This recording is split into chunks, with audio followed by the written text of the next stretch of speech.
Welcome to Deep Look, Multiworld's weekly radio show about the current state of Ultimate. I'm the host and the editor, Charlie Eisenhood. Joining me is Ultiworld senior editor Keith Rayner, and it's a big week. We've got a really important event taking place this week, a time for everyone to come together, and it is the World Cup.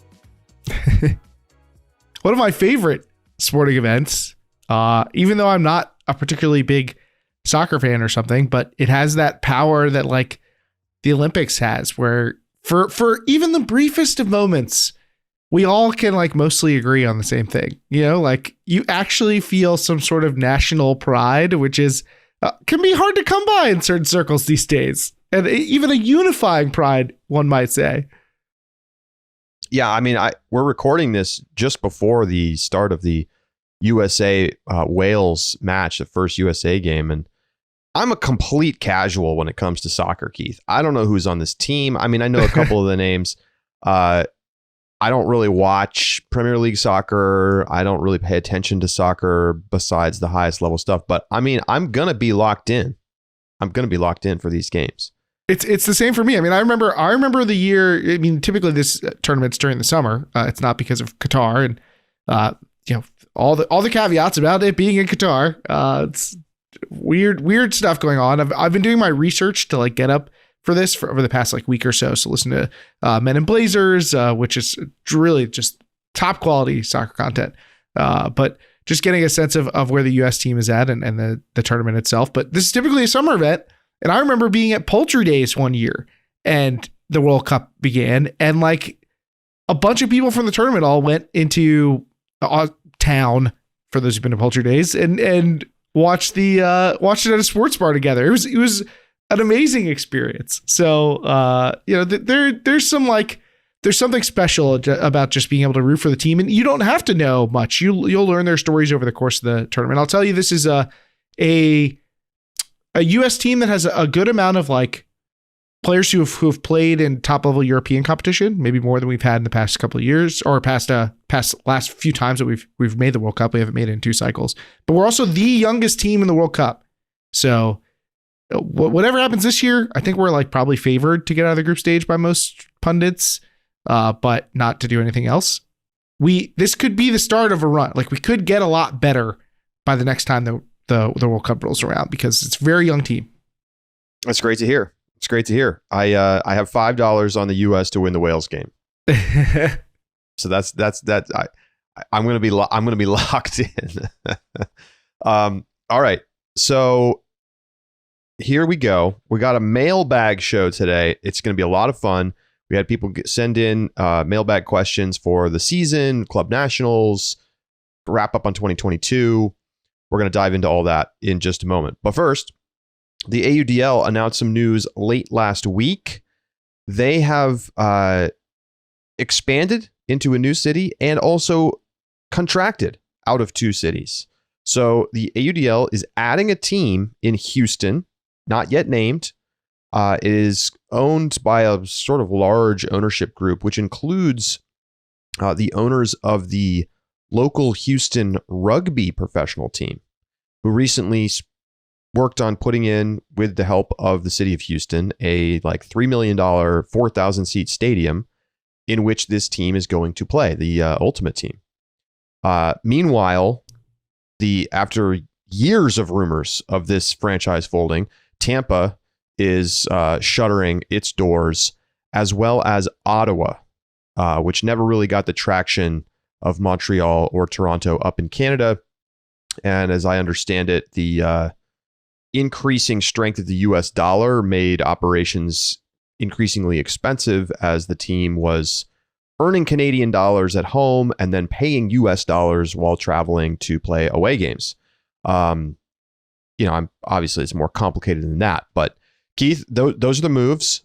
Detroit lives. How many years has it been since they won a game? We got to like keep a tracker up on the website. Every time we open the show, we should we just have a link, ultiworld.com/have the mechanics won? Like a big yes, no. Like one of those things. What are we going to do if we do that? Then we have to have like a huge community-wide celebration. when they get the dub, right? Like, welcome to Deep Look. It's been 775 days, but it's been more than that. I don't know how many it's been. Like, it's been 1,502 days since the Detroit Mechanics last won a game. I'm Charlie Osnode. He's Keith Rayner. Yeah. Anyway, your thoughts, Keith, on the moves?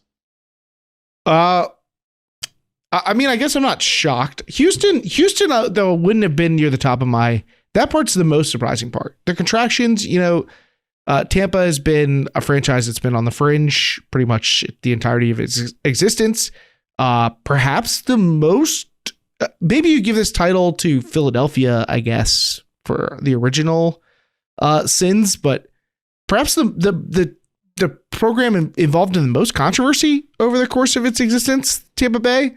The Cannons, have had a rough go of it, and didn't really have a clear out to becoming competitive. And Ottawa, like, they've always been like pretty good for a bad team, but they still win like 3 games a year. So, these are not shocking contractions, but Houston, that's kind of off the map for me. You thought you might see a return to Vancouver or something like that, but this one kind of out of nowhere. Well, obviously there's an ultimate scene in Houston. It's not particularly strong. 3 AUDL teams in Texas is just not a good plan. It's just not a good plan. Somebody long-term is going to win out, and there will be 1, maybe 2. There's simply not enough talent now. Like, maybe long in the future, you could imagine a world in which if the AUDL became popular enough, that it would make sense to have teams in all 3 of these cities because of the size of the markets. The weather is good early in the spring, and like that could make sense. But I mean, Dallas was horrendous this year. They were horrendous. And like, is Houston going to be any better than that? I find it hard to believe that they're going to be able to field a team that's in any way competitive with the other teams in the South, especially with Tampa gone. Like, Atlanta and Raleigh are going to just crush these teams. I think Austin has the chance to continue to be pretty solid, and they're going to just whoop on the Houston and Dallas franchises. I think the Houston like stadium sounds cool. I think it could be like a fun game day environment, and maybe that's what's more important anyway. But from like a competitive standpoint, I find it impossible to imagine that that's going to be a good team.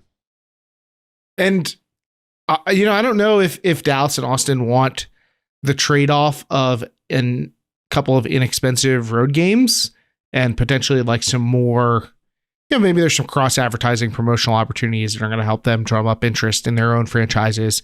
You can do kind of a Texas Cup kind of thing, more excitement of having these internal rivalries.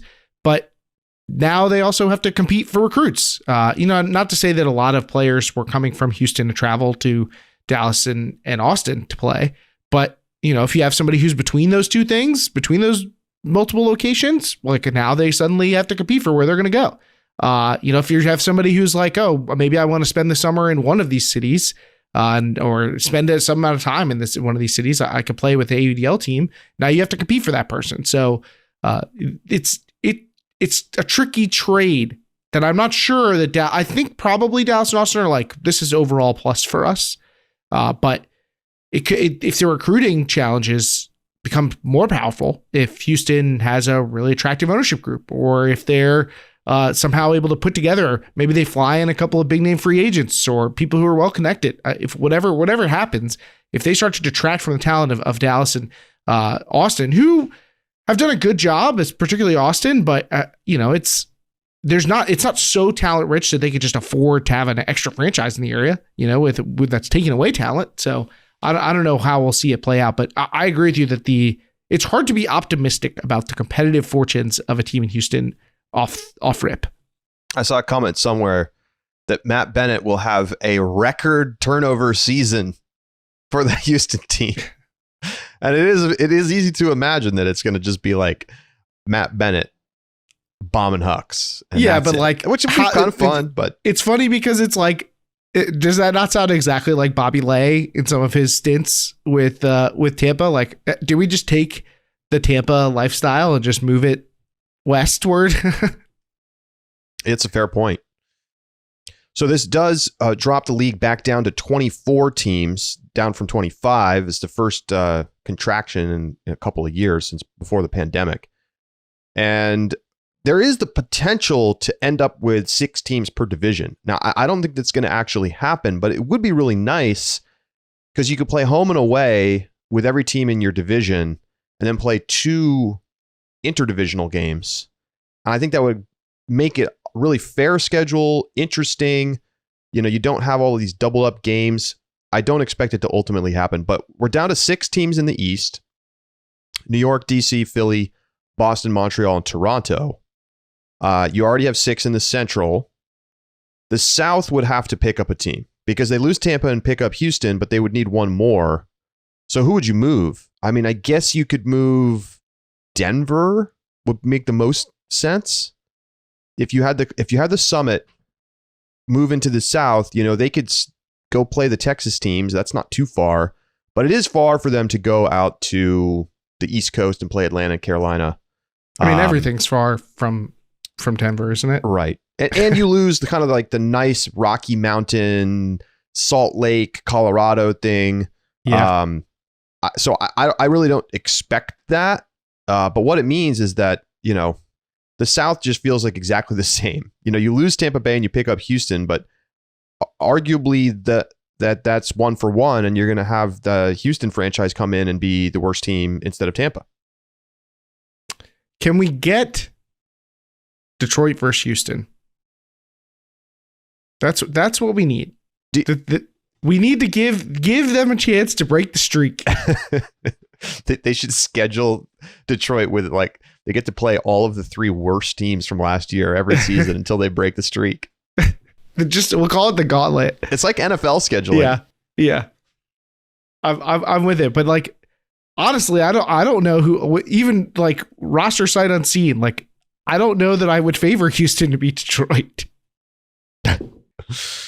I would. That's tough. Detroit's terrible. They're just terrible, Keith. Anyway, so that's where things stand in the AUDL, and we'll see if there are any other moves this offseason. We're going to take a quick break. When we come back, mailbag time right here on Deep Look.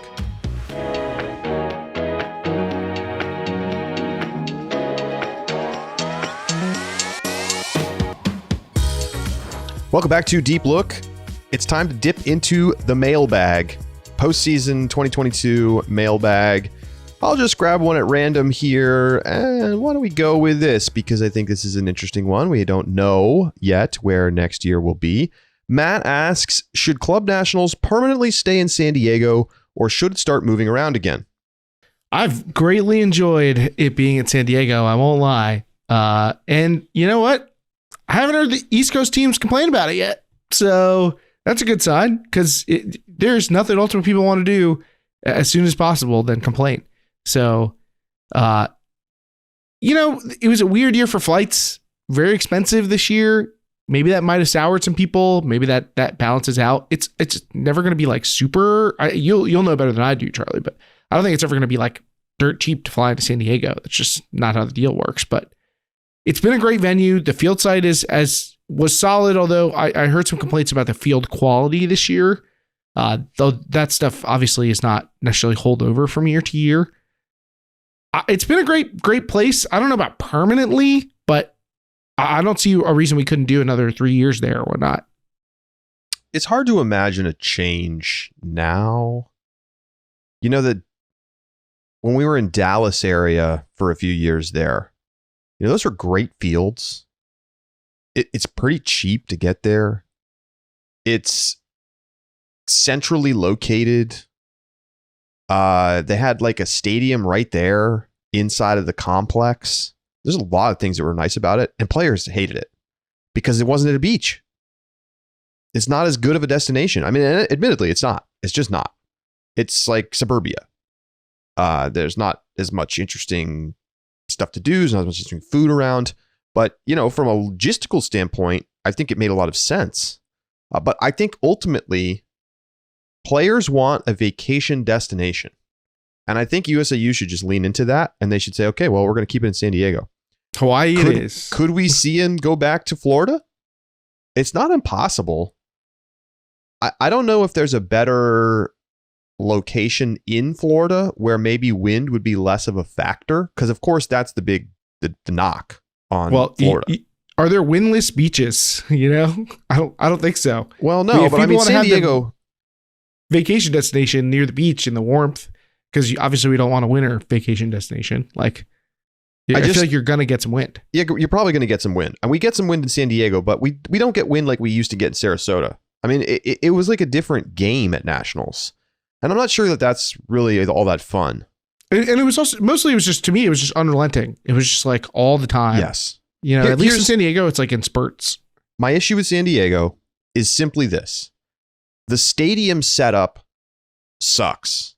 It's not fun to go from the fields, drive 20 or 30 minutes to a high school football stadium and play on turf and watch the game on turf and just like this, and like completely change venues. I think the goal should be long-term to find a location where you have nice weather, a pleasant place to visit and vacation, and an integrated single location for all of the games. It's a lot more fun to walk over from the first semifinal games to the stadium field and not have to drive cross town. I think it would just be a much more sort of cohesive environment. Like, remember Austin College Nationals? How great was that? Well, it also got pretty windy then. That's fair. But I'm talking about like having the big showcase environment. No, that was wonderful. Right there at the complex. High School National Invite this year, same thing. I just think it's a huge Dr. Pink Stadium. Yes. I mean, it's goofy, but I mean, we don't need a big stadium. We don't need to have to. And the turf is brutal. I don't know. I'm nitpicking, to be honest. I think San Diego is a fine place to continue for the foreseeable future.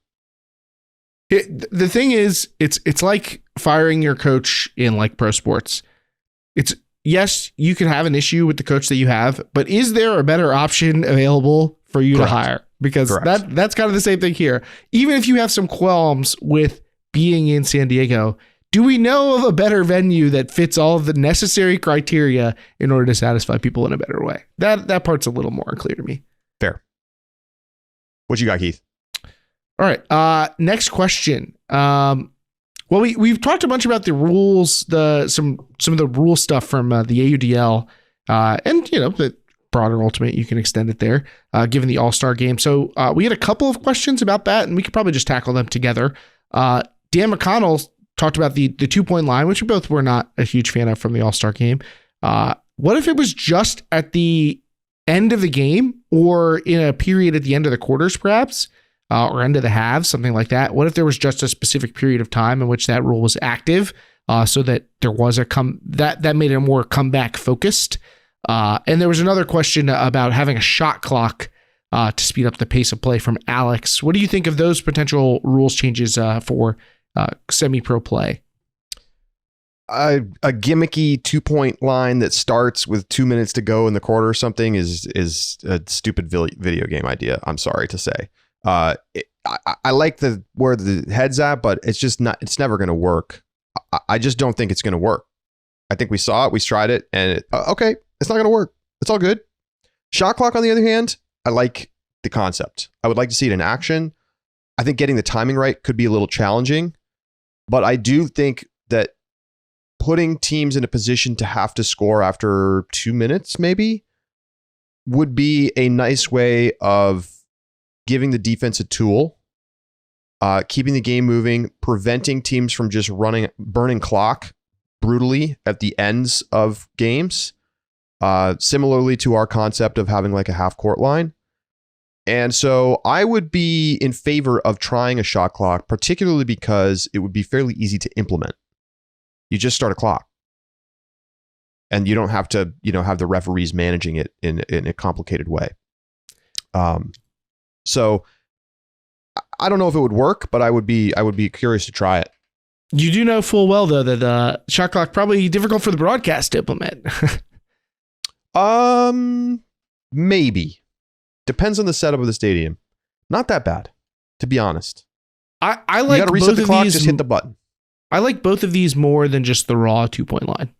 So I do think that like if we did have to have a 2-point line, I would prefer that it has the gimmicky last 2 minutes of the game. You make it a sponsored period of the game. You know, it could be the I'm trying to think of a like mid-sized brand. This is a good sign. Panera, the Panera comeback period or whatever. You know, like this is just Buffalo Wild Wings in your head. Yes. So I like that a little better. But yeah, you still have some of the same issues. The teams that are really good could easily just pull away, and you end up with a lot less drama at the end with the 2-point line. I do think there are ways to iterate on this. I still think that it's going to be difficult without tweaking the point values. What do you got, Charlie? Here's one from Ravi. How low down the rankings in the women's division do you have to go to get to a team where adding the Cardenas sisters doesn't make the team a championship contender? Probably outside the top 8 seeds. I think, yeah. So the 8 seed this year, Keith, was Traffic. If Traffic gets the Cardenas sisters, they definitely have a chance to win the title.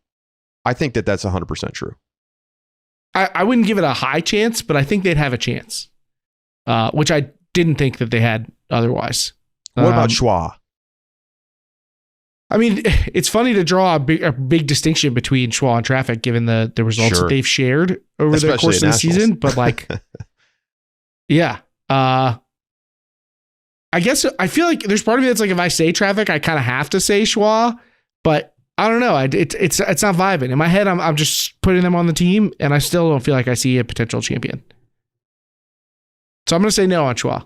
I mean, it so obviously runs through 7 because Sixers was the 7 seed this year.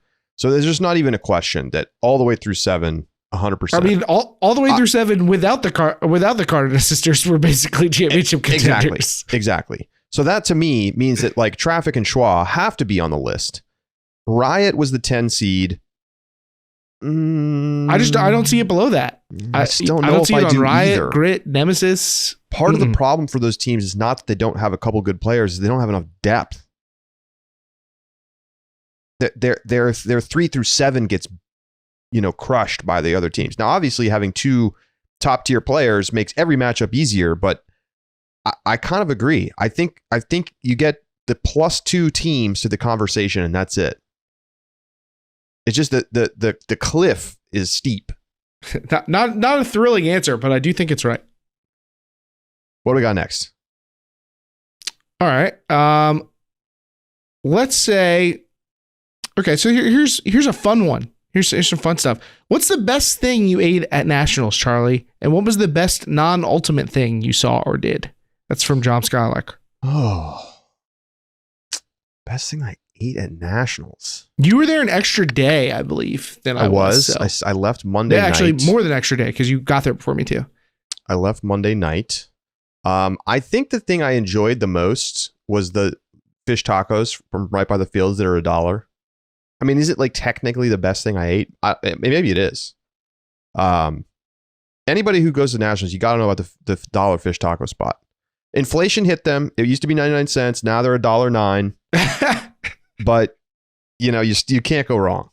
And they're solid. They're filling and they're good. So that's probably the best thing I ate.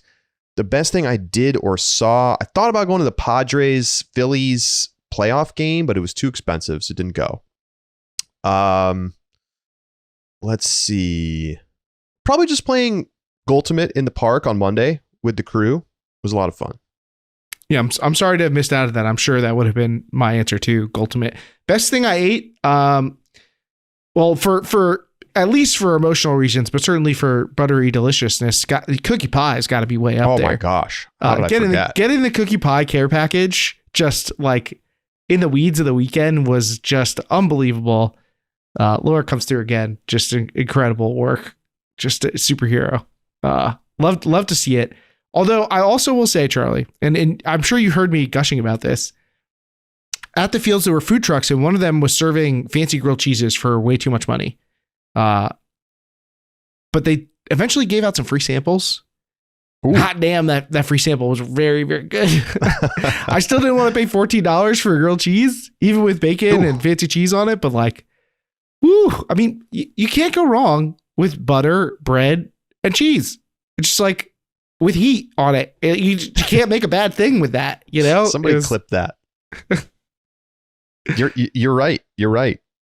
$14 though, Keith. I mean, that is. I mean, I think it was like $14 with like bacon on it and stuff. So captive market pricing. Yeah, I mean, they definitely were getting you, but it was very good. So that's up there. I also discovered that I like flaming hot Cheetos at Nationals. I've never eaten any of this stuff outside of USA Ultimate stuff, but I did discover that. Flaming hot Cheetos are excellent. Yeah, flaming hot. Apparently, is this just a flavor or is this a brand? I don't know, because there's like 10 different snacks that have flaming hot. And it seems to all taste the same, but I don't know what flaming hot, what the deal is with that. Maybe they're just all owned by the same brand. I think Frito-Lay got that trademark. Best non-ultimate thing I saw or did. There were so few non-ultimate things that I saw or did. Yes, it's a very much a Frisbee environment. Yeah, I can't even remember. I don't even think I flew the red eye, so I don't even think I like watched anything particularly captivating on the plane. On the way out there, I was watching Frisbee, so it was like watching game tape. So yeah, I don't know that I have a great answer for that. Sadly, some great car conversations. Those were fun. Yeah, there you go. Watching basketball in the hotel. Yep. Mm-hmm. Okay, let's see. In hindsight, what was the controversial seating decision that USAU got the most right and the other the most wrong? I feel like there's only like 3 controversial seating decisions to pick from or something, right? Yeah, probably. I mean, I think Bravo getting seated ahead of Double Wide, I was a little questioning of that, but ultimately I think it panned out in the right direction. What else? Do you think there was controversy around where Mixtape was seated? A little bit. I mean, Mixtape took issue with it. There was a big tweet thread about how they should have been higher. But I don't think it was a mistake in the context of the way they do the seating. If anything, it was generous. Yeah, I think I'm with you there. Bravo's probably the one to point to. Like there's some stuff like, Red Flag being seated 15th. Like everybody had an idea that they could be underseated. But there wasn't really a cohesive argument to not see them 15th. You know what I mean?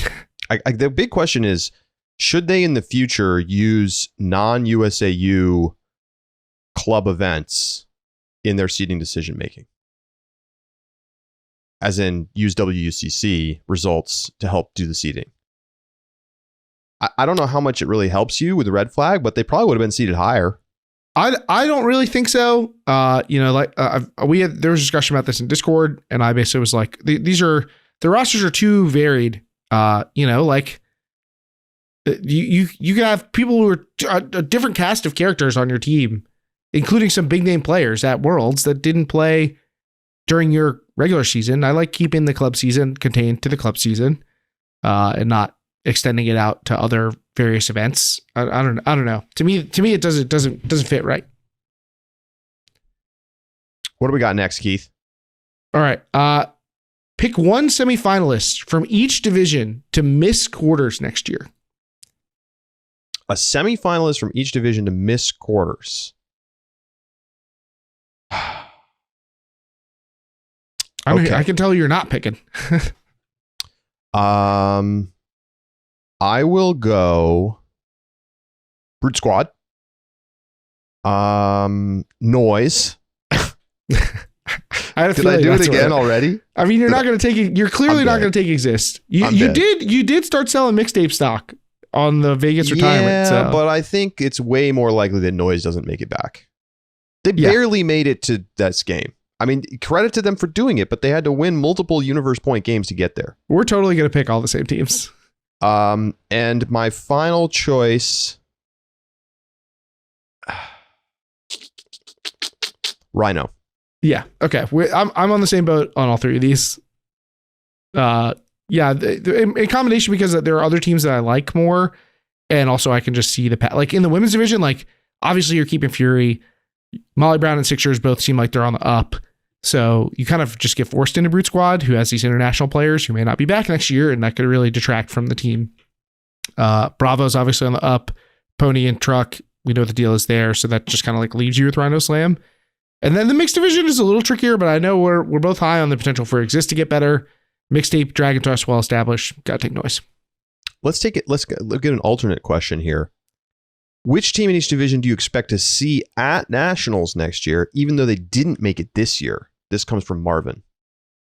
Teams at National expect to see at Nationals that didn't make it this year.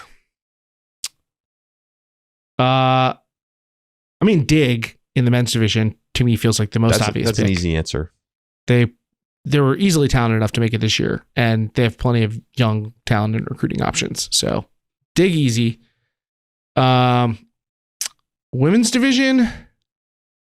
I don't know. I don't know if I could get like on the train with like Flight quite yet. And I think Ozone super young, so like I don't know if like Tabby feels like they could get in there over the likes of Ozone. Maybe Bent. Maybe you go with Bent. I mean, it feels a little safe. It's not like I have like brilliant prospects for Bent, but they're in a probably great region. The best game to go loser, right? Right. Do they keep Yina? Like that's Sure. obviously a big driving factor for them. Yeah, I agreed. And do they lose any talent to Exist? I don't know. Exist already took a lot of the good players in the city. I would say in the mixed division, I'd probably go with Sprocket. Sticking in the Northeast. Down year for bids in the Northeast means lots of potential for those teams to go next year. I think you could also see Shine bounce back after a disappointing year, in a Southeast region that got a lot of bids and has, I think, a path to doing that kind of thing again in the future. Yeah, mix is definitely the hardest one. And wow, man, just saying that, like think about Moondog.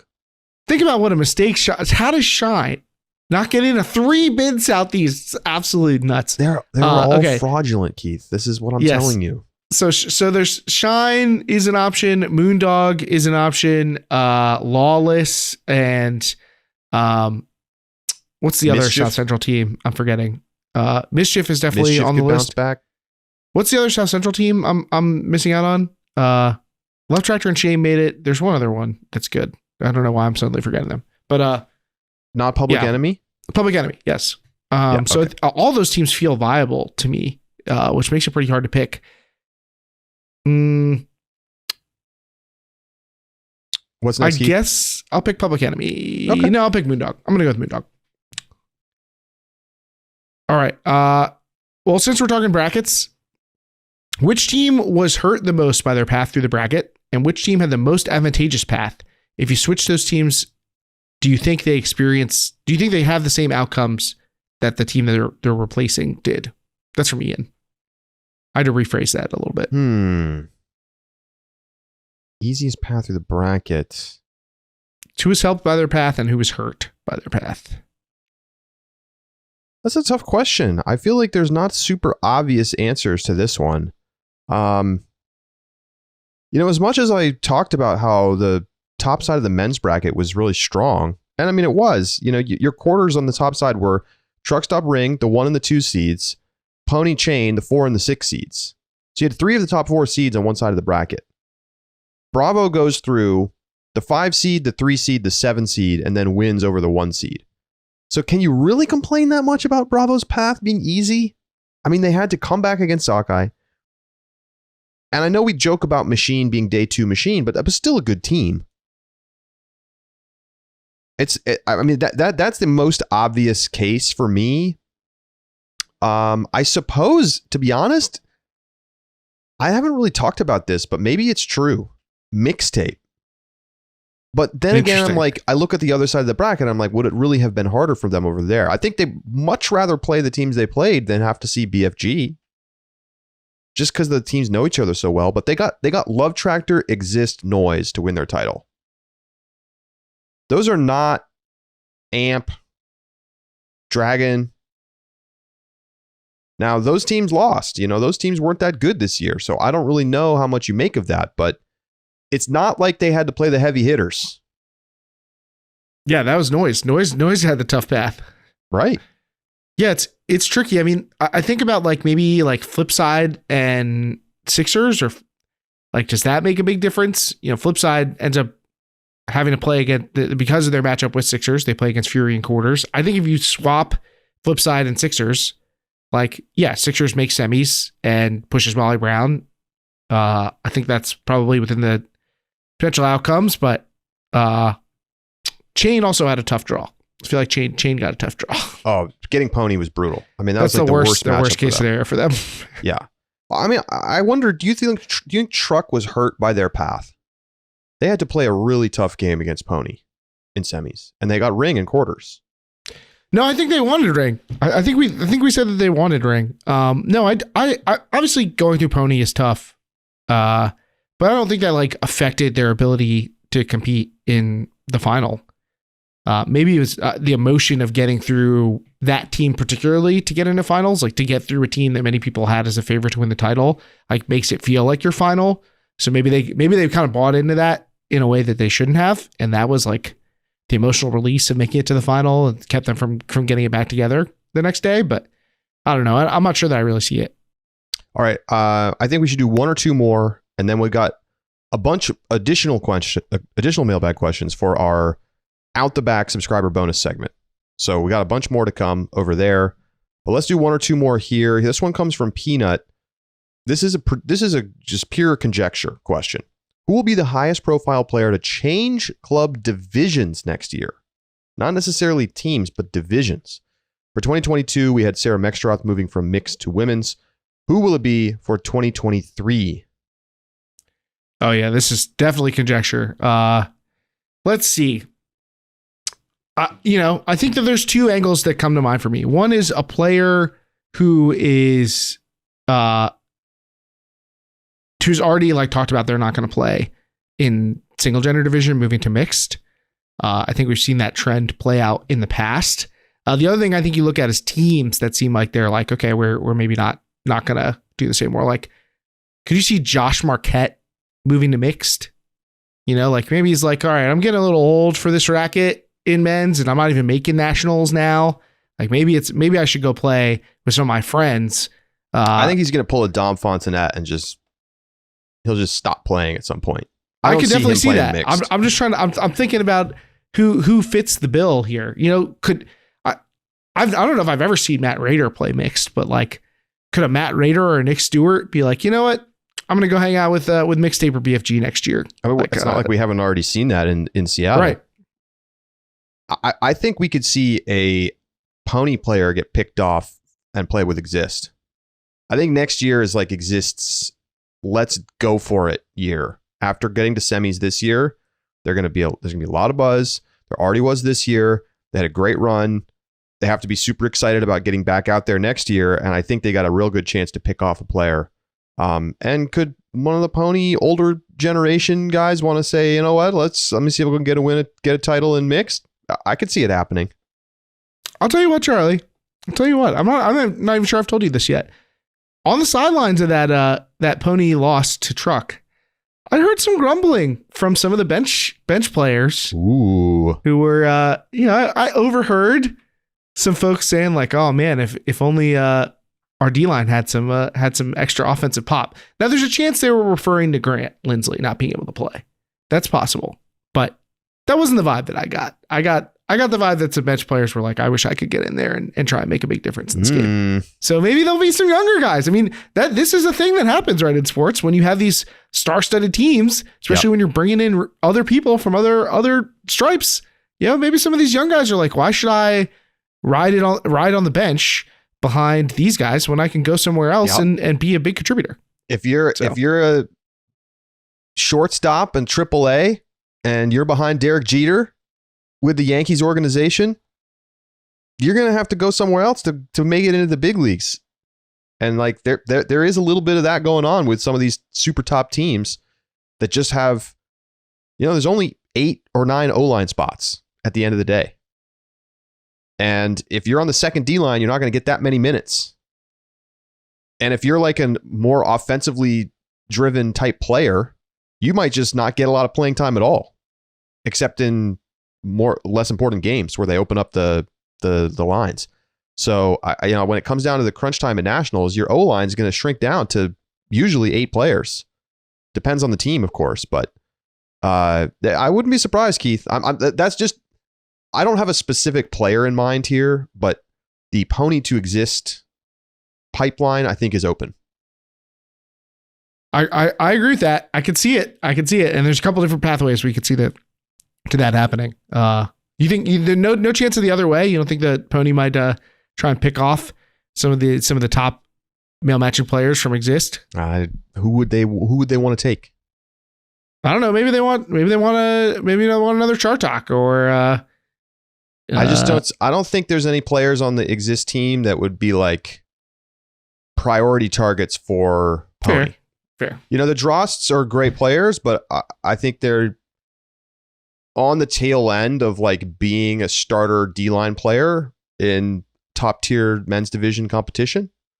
That's not to knock the players. I just think the women's matching side of that team was way stronger than the men's side, and it's what drove them to semis. So I think it's much more likely to go the other way.